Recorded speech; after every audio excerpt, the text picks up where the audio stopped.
नमस्कार, मैं हूं आपके साथ प्रदीप आजाद। सूबे की जमीन पर पिछले कुछ दिनों में गुनाह की दस्तक कुछ इस कदर सुनाई दे रही है कि कई बार तो ये भी सोचना पड़ जाता है कि आखिर हमारी खाकी इतनी कमजोर क्यों पड़ रही है।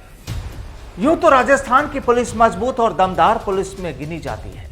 पुराने अधिकारियों के तजुर्बे भी काम आते हैं और गुनहगारों को सजा भी मिलती है। लेकिन इतना सब कुछ होने के बाद भी अगर गुनाह की तादाद में इजाफा होता रहे और दूसरी तरफ चौंकाने वाले मामले सामने आते रहें तो सोचना भी मजबूरी हो जाता है।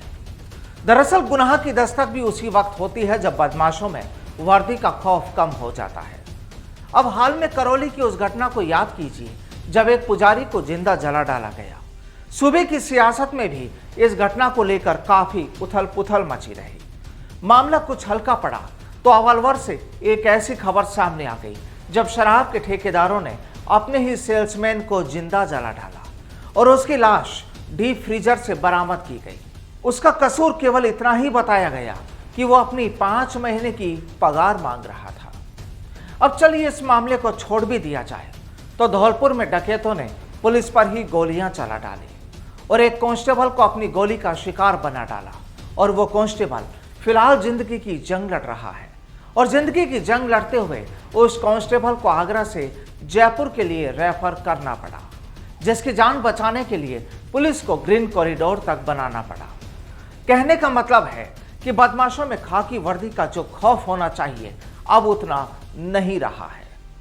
आम लोगों में यह जरूर देखा जा सकता है जो एक पुलिसकर्मी को देख सहम जाता है और जनाब उस वर्दी वाले का रुआब भी उसी आम पर देखा जा सकता है।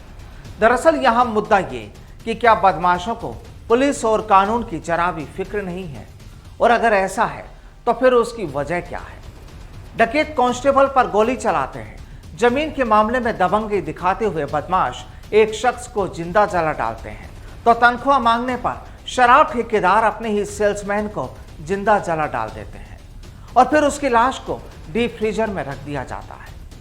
हाल में आपको याद होगा कि एक ही दिन में बदमाशों ने बैंक की कैश वैन से पैसा लूट लिया था और यहां भी गार्ड पर फायरिंग कर दी थी। एक ज्वेलर को दिन दहाड़े लाखों की लूट का शिकार बना दिया जाता है। अब चाहे इस मामले में पुलिस बदमाशों तक पहुंच गई हो, कानून उन्हें सजा भी दे देगा, लेकिन सवाल ये कि बदमाशों के दिलो दिमाग पर खाकी का खौफ क्यों खत्म हो रहा है। बेशक किसी भी अपराध के होने के बाद पुलिस अपनी कार्रवाई करती जरूर है, प्रेशर ज्यादा होता है तो कार्रवाई जल्दी भी हो जाती है, लेकिन जब वारदात होती है तो पब्लिक में चर्चा जरूर होती है, मुद्दा भी उठता है। सूबे के कई हिस्सों में पिछले कुछ दिनों में सरेआम फायरिंग, लाठी भाटा जंग, लूट, कत्ल, रेप और भी न जाने क्या क्या अपराध हुए हैं, तो फिर चर्चा होने से भी नहीं रोका जा सकता। और फिर सबसे बड़ी बात तो ये भी कि इस तरह की फहरिस्त तैयार होने के बाद सूबे की सरकार पर विपक्ष का हमला भी होता है, लेकिन वो केवल सियासी ही रहता है, क्योंकि इतना तो तय है कि सरकार चाहे किसी की भी हो, गुनाह तो पहले भी होते थे, गुनाह आज भी हो रहे हैं, लेकिन मुद्दा यही कि आखिर गुनहगारों में खाकी का डर कब होगा कम। मुद्दा यही कि आखिर बदमाशों को लेकर आम लोगों में डर का साया कब कम होगा, और मुद्दा यही कि आखिर इस सब की जिम्मेदार कौन होगा, क्योंकि मुद्दा वाकई बड़ा है। नमस्कार।